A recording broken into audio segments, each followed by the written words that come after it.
بسم اللہ الرحمن الرحیم اللہم لک الحمد کما ینبغی لجلالی وجہک وعظیم سلطانک بلغ العلا بکمالہ کشف الدجی بجمالہ حسنت جمیع خصالہ صلوا علیہ وآلہ اللہم صلی وسلم علی نبینا محمد وعلی آلہ وصحبہ اجمعین۔ سیدہ رقیہ رضی اللہ عنہا مکہ مکرمہ میں سیدہ زینب رضی اللہ عنہا کی ولادت کے 3 سال بعد اور نبوت سے 7 سال پہلے پیدا ہوئیں۔ رسول اللہ صلی اللہ علیہ وسلم کی سیدہ خدیجہ سے ہونے والی ساری اولاد نجیب الطرفین تھی۔ سیدہ رقیہ رضی اللہ عنہا والد اور والدہ دونوں کی طرف سے قریشی تھیں۔ سیدہ رقیہ رضی اللہ عنہا کی پیدائش کے وقت آپ صلی اللہ علیہ وسلم کی عمر مبارک 33 سال تھی۔ ان کی ولادت کے وقت تک آپ صلی اللہ علیہ وسلم کے سر پر تاج نبوت نہیں رکھا گیا تھا۔ آپ صلی اللہ علیہ وسلم کے گھر کے ساتھ ہی ابو لہب کا گھر تھا۔ نبوت ملنے سے پہلے یہ شخص یقیناً آپ صلی اللہ علیہ وسلم سے محبت کرتا تھا۔ ابو لہب کا اصل نام عبد العزیٰ تھا۔ نہایت خوبصورت ہونے کے ساتھ ساتھ مالدار بھی تھا۔ اس کے ایک بیٹے کا نام عتبہ اور دوسرے بیٹے کا نام عتیبہ تھا۔ بنو ہاشم کے کچھ لوگ سردار ابو طالب کو لے کر رسول اکرم صلی اللہ علیہ وسلم کی خدمت میں حاضر ہوئے اور گویا ہوئے کہ آپ نے اپنی بڑی بیٹی کا نکاح ابو العاص سے کر دیا ہے۔ بلا شبہ وہ اچھا داماد اور شریف انسان ہے، مگر ہم آپ کے ددیالی رشتہ دار ہیں۔ یہ کہتے ہیں کہ جس طرح آپ پر خدیجہ کی بہن حالہ کے بیٹے کا حق ہے، اسی طرح ہمارا حق بھی ہے۔ حسب و نسب اور شرافت میں ہم کسی طرح ان سے کم نہیں۔ آپ صلی اللہ علیہ وسلم نے پوچھا، معاملہ کیا ہے؟ انہوں نے کہا، ہم آپ کی 2 بچیوں رقیہ اور ام کلثوم کا رشتہ مانگنے آئے ہیں۔ رشتہ مانگنے والوں میں ابو لہب بھی تھا۔ وہ اپنے بیٹوں عتبہ اور عتیبہ کے لیے رشتہ طلب کر رہا تھا۔ ارشاد ہوا، اے چچا، مجھے قرابت داری اور رشتہ داری سے انکار نہیں، مگر مجھے سوچنے کا موقع دے۔ نبی کریم صلی اللہ علیہ وسلم نے سیدہ خدیجہ سے مشورہ کیا۔ پہلے تو وہ اس رشتے پر تیار نہیں ہوئی، کیونکہ ان کے سامنے ام جمیل کا چہرہ تھا جو ابو لہب کی بیوی تھی اور اسے ان سیدات کی ساس بننا تھا۔ یہ خاتون، جس کا نام عروہ تھا، ابو سفیان کی بہن اور اموی خاندان کے مشہور سردار حرب بن امیہ کی بیٹی تھی۔ یہ خاصی بدتمیز، بد زبان اور فتنہ پرداز عورت تھی۔ قرآن کریم نے حمالۃ الحطب کا لقب اسی بدبخت عورت کو دیا۔ سیدہ خدیجہ رضی اللہ عنہا کو یہ فکر تھی کہ ان بچیوں کا نبھا اس عورت کے ساتھ کیسے ہوگا۔ پورا مکہ اس عورت کی بد زبانی سے واقف تھا۔ تاہم ان کے سامنے یہ بات بھی تھی کہ وہ اپنی صاحبزادی سیدہ زینب رضی اللہ عنہا کا رشتہ اپنے بھانجے کے ساتھ کر چکی تھیں اور بچیوں کے ددیال کا بھی ان پر حق ہے۔ چنانچہ سیدہ خدیجہ رضی اللہ عنہا کے مشورے اور بیٹیوں کی رضامندی سے سیدہ رقیہ رضی اللہ عنہا کا نکاح عتبہ سے ہو گیا، جبکہ سیدہ ام کلثوم کا نکاح ابو لہب کے دوسرے بیٹے عتیبہ سے ہوا۔ تاہم جب رسول اللہ صلی اللہ علیہ وسلم نے نبوت کا اعلان فرمایا، اس وقت تک ان کی رخصتی نہیں ہوئی تھی اور یہ دونوں سیدات اپنے والد گرامی کے گھر پر ہی تھیں۔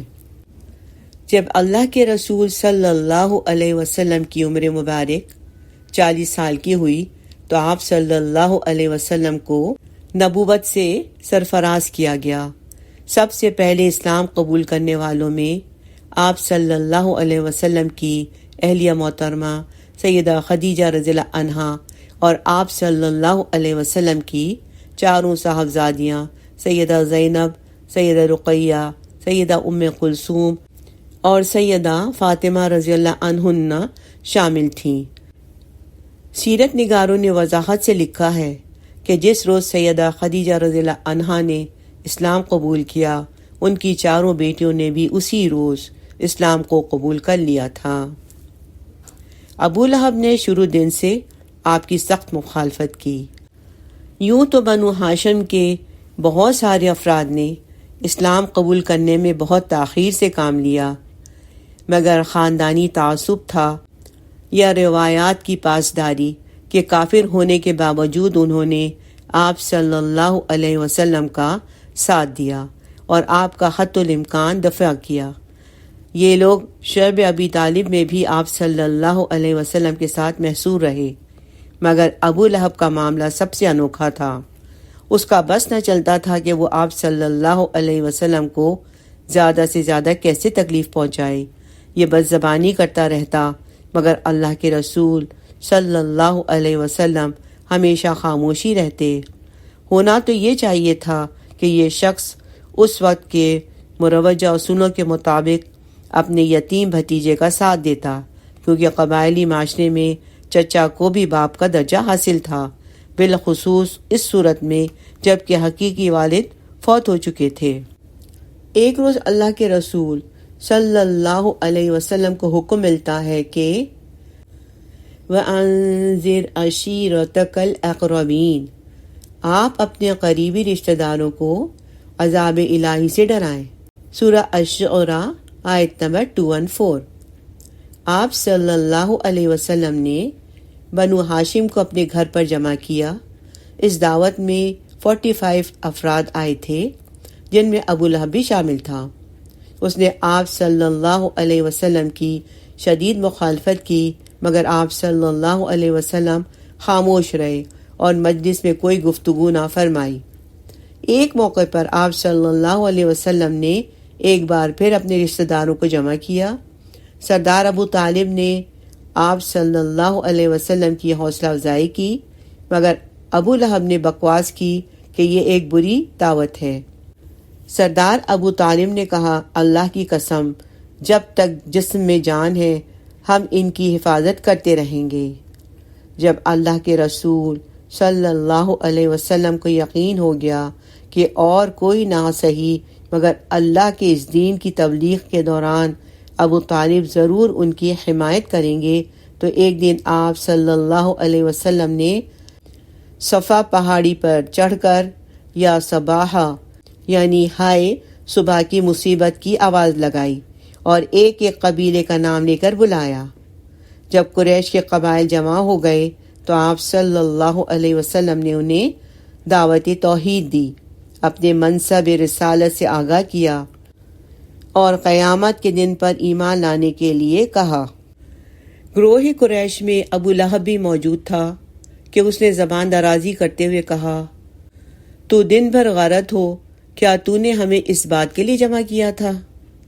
رسول اللہ صلی اللہ علیہ وسلم نے اس بدبخت کی بد زبانی کا کوئی جواب نہ دیا، مگر اللہ تعالیٰ نے اپنے حبیب کا خود دفاع کیا اور سورہ لہب نازل فرمائی، یعنی تبت یدا ابی لہب و تب، ابو لہب کے دونوں ہاتھ ٹوٹ جائیں اور وہ تباہ و برباد ہو جائے۔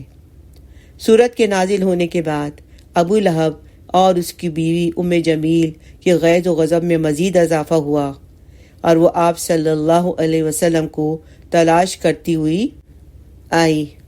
آپ صلی اللہ علیہ وسلم اس وقت مسجد حرام میں تشریف فرما تھے۔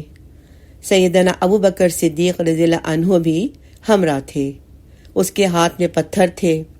آپ صلی اللہ علیہ وسلم کے سامنے آئی تو اللہ تعالیٰ نے اس کی نگاہ پکڑ لی اور وہ آپ صلی اللہ علیہ وسلم کو دیکھ نہ سکی، صرف ابو بکر صدیق رضی اللہ عنہ کو دیکھ رہی تھی۔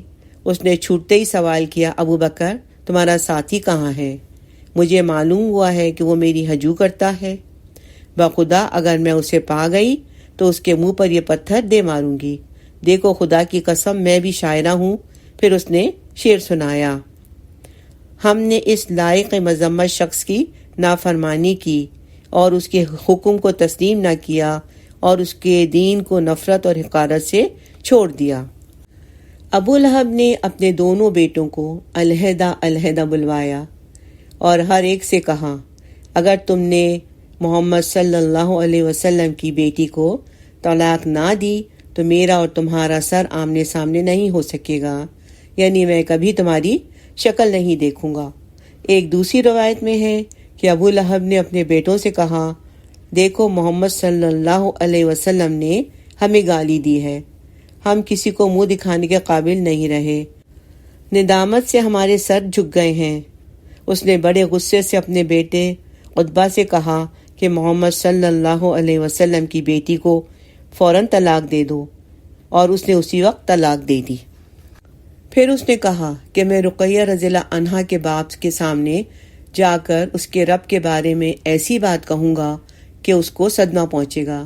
چنانچہ عتبہ آپ صلی اللہ علیہ وسلم کے پاس آیا، بدتمیزی کی اور سیدہ رقیہ رضی اللہ عنہا کو طلاق دی۔ آپ صلی اللہ علیہ وسلم کی معصوم بیٹی رقیہ رضی اللہ عنہا کو جب اس نے طلاق دی تو آپ صلی اللہ علیہ وسلم نے اسے بد دعا دی اور بارگاہ الہی میں عرض کی، اے اللہ اپنے کتوں میں سے کوئی کتا اس پر مسلط کر دے۔ پھر ایسا ہوا کہ یہ بدبخت ایک مرتبہ تجارتی قافلے کے ہمراہ شام کے علاقے زرقہ میں جا رہا تھا کہ رات کے وقت قافلے نے پڑاؤ ڈالا۔ ایک شیر نے ان کے گرد چکر لگایا۔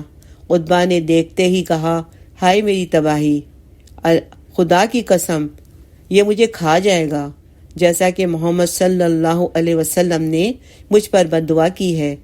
دیکھو میں شام میں ہوں، مگر محمد نے مکہ مکرمہ میں رہتے ہوئے مجھے مار ڈالا۔ احتیاطاً لوگوں نے عتبہ کو اپنے اور جانوروں کے گھیرے کے بیچوں بیچ سلایا، لیکن رات کے وقت شیر سب کو پھلانگتا ہوا سیدھا عتبہ کے سر پر پہنچ گیا اور گردن دبوچ کر اسے مار ڈالا۔ زرقہ کا علاقہ اردن کے دارالحکومت عمان کے قریبی ہے۔ یہ علاقہ اس زمانے میں عربوں کا بڑا تجارتی مرکز تھا۔ سیرت نگاروں نے یہ بھی لکھا ہے کہ ایک دن قریش نے کہا، محمد صلی اللہ علیہ وسلم کو ان کے گھر میں پریشان کرو اور ان کی بیٹیوں کو طلاق دلواؤ۔ پہلے وہ ابو العاص کے پاس گئے اور ان سے کہا کہ محمد صلی اللہ علیہ وسلم کی بیٹی زینب رضی اللہ عنہا کو طلاق دے دو، تم قریش کی جس عورت کے ساتھ نکاح کرنا چاہو وہ عورت تمہیں پیش کر دی جائے گی۔ مگر انہوں نے سختی سے انکار کر دیا۔ لیکن جب یہی پیشکش ابو لہب کے دونوں بیٹوں عتبہ اور عتیبہ کو کی گئی تو انہوں نے سیدہ رقیہ اور سیدہ ام کلثوم رضی اللہ عنہا کو طلاق دے دی۔ ام جمیل اور ابو لہب سمیت قریش کے لوگوں کا خیال تھا اور یہ تمنا اور خواہش بھی تھی کہ سیدہ رقیہ اور ام کلثوم رضی اللہ عنہا کو طلاق دینے سے آپ صلی اللہ علیہ وسلم کے گھر میں اضطراب و پریشانی ہوگی، مگر اللہ تعالیٰ کے فیصلے بڑے اعلیٰ اور حکمت والے ہوتے ہیں۔ اس حقیقی مالک نے دشمنان اسلام کی یہ خواہش پوری نہ ہونے دی اور نبی کریم صلی اللہ علیہ وسلم کو ابو لہب کی اولاد سے بدرجہ اعلیٰ اور افضل داماد عطا فرمایا۔ رضی اللہ عنہ ورضوا عنہ۔ اللہم صلی علی سیدنا محمد وعلی آل سیدنا محمد وعلی اصحاب سیدنا محمد وعلی انصار سیدنا محمد وعلی ازواج سیدنا محمد وعلی ذریۃ سیدنا محمد وسلم تسلیما کثیرا کثیرا۔